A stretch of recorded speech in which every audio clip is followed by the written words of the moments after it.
तो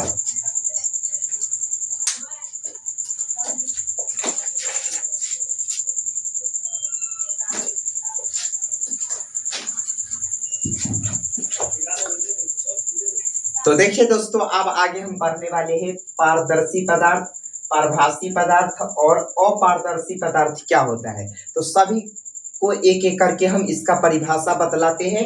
ठीक है, तो यहाँ पर सबसे फर्स्ट में क्या लिखा हुआ है, पारदर्शी पदार्थ क्या होता है। पारदर्शी पदार्थ को अंग्रेजी में बोलते हैं ट्रांसपेरेंट मटेरियल। क्या बोलते हैं, ट्रांसपेरेंट मटेरियल।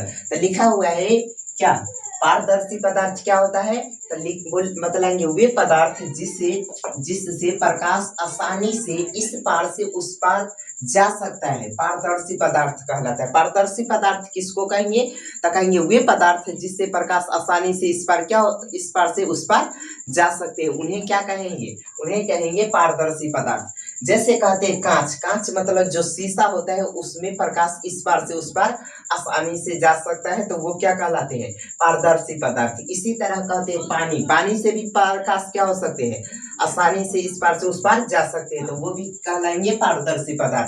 उसके बाद लिखा हुआ है हवा, हवा से भी प्रकाश आसानी से इस पार से उस पार जा सकते हैं, वो भी क्या कहलाएंगे, पारदर्शी पदार्थ इत्यादि है। अब आगे देखिए लिखा हुआ है पारभासी पदार्थ। तो लिखा हुआ है पारभासी पदार्थ को अंग्रेजी में बोलते हैं ट्रांसलूसेंट मटेरियल। क्या बोलते हैं, ट्रांसलूसेंट मटेरियल। ठीक है, फिर से एक बार सुनिए, लिखा हुआ है पारदर्शी पदार्थ, इसको अंग्रेजी में बोलते हैं ट्रांसलूसेंट मटेरियल। तो लिखा हुआ है वे पदार्थ जो उन पर पड़ने वाले प्रकाश के एक छोटे से भाग को ही अपने में से होकर के जाने देते, उन्हें पारभासी पदार्थ कहते हैं। क्या बतलाए, वे पदार्थ जो अपने में से होकर प्रकाश के एक छोटा सा ही भाग को जाने देते हैं। छोटा सा भाग मतलब क्या, कुछ ही भाग, प्रकाश के कुछ ही मात्रा को जाने देंगे, पूर्ण रूप से पूरा प्रकाश को नहीं जाने देते हैं। ठीक है, कुछ ही भाग को जाने देते हैं, तो उन्हें क्या कहते हैं, पारभासी पदार्थ कहते हैं। जैसे में बतलाते हैं तेल लगा कागज, अगर तेल लगा कागज है, ठीक है, तो उसमें प्रकाश इस पार से उस पार पूरा नहीं जा पाता है, कुछ ही भाग जा पाता है। ठीक है, तो ये भी क्या हो जाएंगे, पारभासी पदार्थ। आगे लिखा हुआ है घिसा हुआ कांच। घिसा हुआ मतलब क्या, जो घस, जैसे बतलाते खरोच, अभी मान लेते ये, जान लीजिए ये कांच है, मान लेते हैं। ठीक है, तो इस पर अगर घिसा हुआ रहता है तो इस पार से उस पार प्रकाश आसानी से नहीं जा पाएगा। ठीक है, तो ये क्या हो जाएंगे, पारभासी पदार्थ। इसी तरह लिखा हुआ है घना धुआं।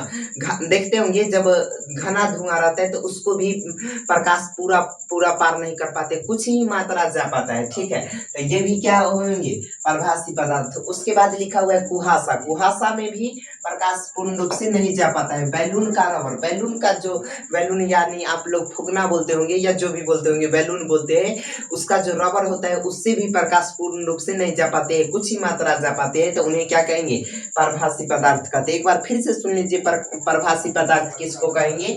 लिखा हुआ है वे पदार्थ जो उन पर पड़ने वाले प्रकाश के एक छोटे से भाग को ही अपने में से होकर जाने देते हैं, उसे पारभासी पदार्थ कहते हैं।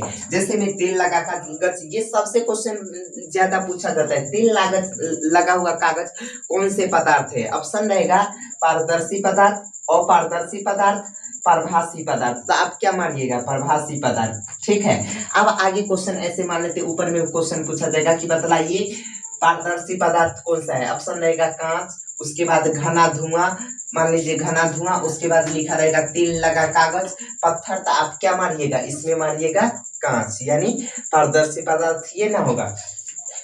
अब आगे सुनिए, लिखा हुआ है अपारदर्शी पदार्थ किसको कहते हैं। अंग्रेजी में लिखा हुआ है ओपेक।